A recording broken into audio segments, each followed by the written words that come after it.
Hello my dear ladies, మనలో ప్రతి ఒక్కరికి కూడా అందంగా, స్లిమ్గా, ఆరోగ్యంగా ఉండాలి అని ఉంటుంది.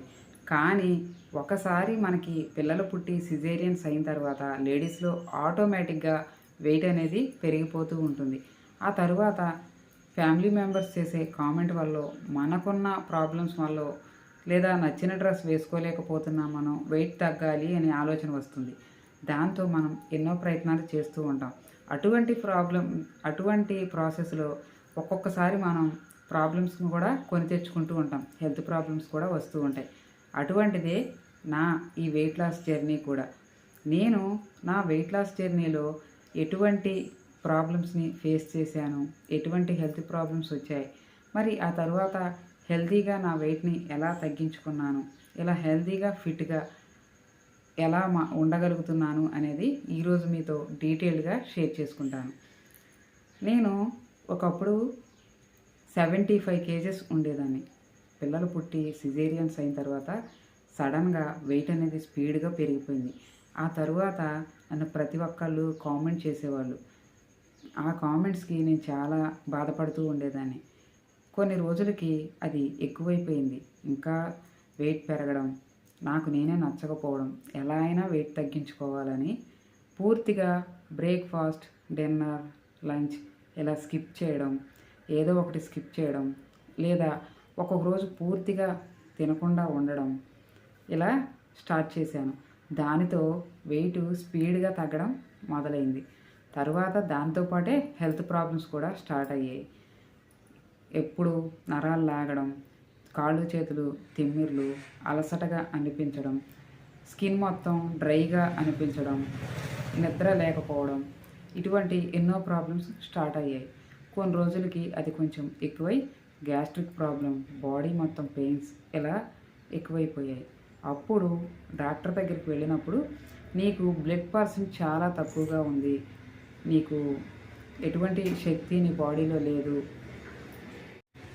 నువ్వు సరిగ్గా ఫుడ్ తీసుకోకపోవడం వల్లే నీకు ఈ ప్రాబ్లమ్స్ వచ్చాయని చెప్పారు.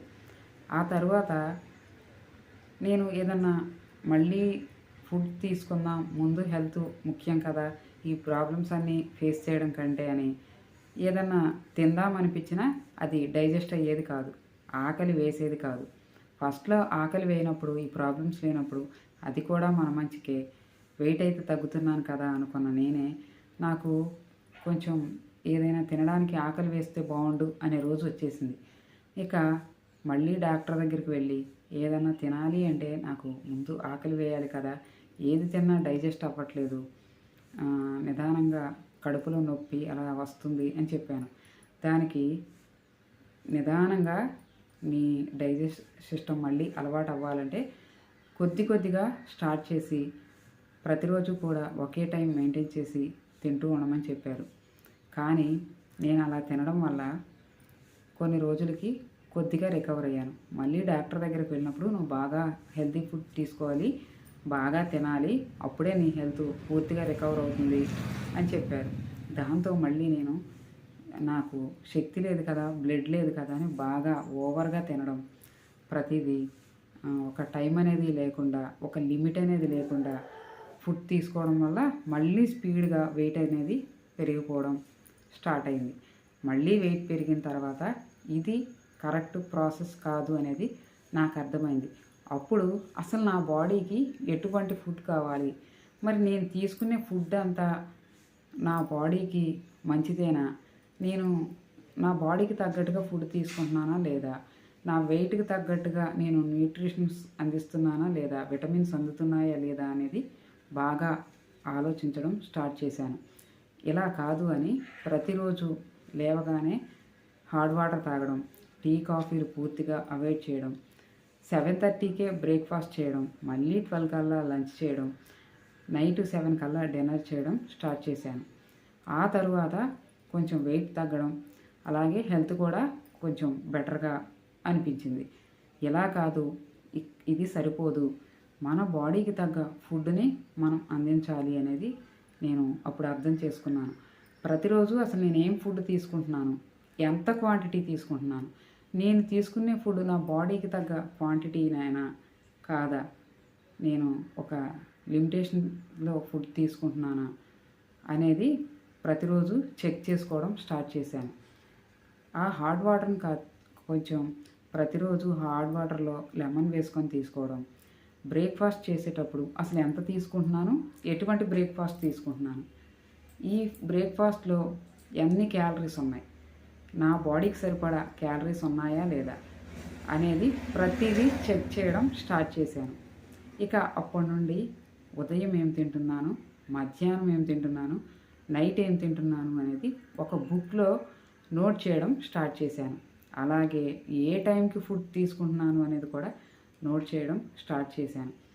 ఏది నా బాడీకి సూట్ అవుతుంది, ఏది అవ్వడం లేదు అనేది కూడా చెక్ చేయడం స్టార్ట్ చేశాను.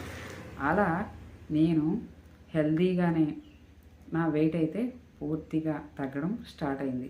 ఇప్పుడు నా వెయిట్ 45 కేజెస్. 1 ఇయర్ నుండి కూడా అదే 45, 46, 45, 46 అలా నా వెయిట్ని స్టార్ట్ చేశాను. తరువాత నాలాగా ఏదో ఒకటి చేసి వెయిట్ తగ్గాలి అని హెల్త్ ప్రాబ్లమ్స్ కొని తెచ్చుకునే వాళ్ళకి నేను ఒక సొల్యూషన్ ఇవ్వాలనుకున్నాను. ఇలా కాదు అని న్యూట్రిషన్ కోర్స్ చేయడం, కోర్సు పూర్తి చేసిన తర్వాత యోగా ప్రాక్టీస్ చేయడం అనేది స్టార్ట్ చేశాను. ఇలా న్యూట్రిషన్ యోగా చేసి నా క్లయింట్స్కి హెల్తీగా, హ్యాపీగా, ఎలా స్లిమ్గా, ఫిట్గా ఉండాలి అనేది నేను గైడెన్స్ ఇవ్వాలనుకున్నాను. అలా నా కెరీర్ అయితే స్టార్ట్ చేశాను. నేను ఇప్పుడు నా క్లయింట్స్కి వాళ్ళ బాడీకి తగ్గ ఫుడ్, వాళ్ళకి తగ్గ న్యూట్రిషన్, ఎన్ని క్యాలరీస్ వాళ్ళ బాడీకి, వాళ్ళ వెయిట్కి తీసుకోవాలి అనేది చెప్తూ ప్రతిరోజు మార్నింగ్ జుంబా, ఎక్సర్సైజ్ వంటివి చేపిస్తూ వాళ్ళ వెయిట్ లాస్ జర్నీని చాలా అంటే చాలా సింపుల్గా ఎక్స్ప్లెయిన్ చేస్తూ నేను ఇప్పుడు నా క్లయింట్స్కి ఎటువంటి హెల్త్ ప్రాబ్లమ్స్ లేకుండా వాళ్ళ వెయిట్ని తగ్గించుకోవడానికి నేను చాలా సింపుల్గా ఎక్స్ప్లెయిన్ చేయగలుగుతున్నాను. అలాగే నా దగ్గర జాయిన్ అయిన ప్రతి ఒక్కరు కూడా ఫీడ్బ్యాక్, మీరు చెప్పేది ప్రతిదీ కూడా చాలా చాలా యూస్ఫుల్గా ఉంది, మీరు చెప్పే చిన్న చిన్న హోమ్ ఎక్సర్సైజ్తో, మీరు చెప్పిన డైట్ ప్లాన్తో మేము చాలా హ్యాపీగా మా వెయిట్ని తగ్గించుకోగలుగుతున్నామని చెప్పినప్పుడు నాకు కూడా నిజంగా చాలా చాలా హ్యాపీగా అనిపిస్తుందండి. మనం ఏదో ఒక యూట్యూబ్ వీడియో చూసో లేదా మన సొంత ఐడియాతోనో ఫుడ్ స్కిప్ చేసి, బ్రేక్ఫాస్ట్ స్కిప్ చేసి వెయిట్ అయితే తగ్గొచ్చేమో కానీ హెల్తీగా అయితే ఉండలేం. మనకి ఎవరికైనా, ఏ ఏజ్ వాళ్ళకైనా హెల్త్కు మించింది మరొకటి లేదు.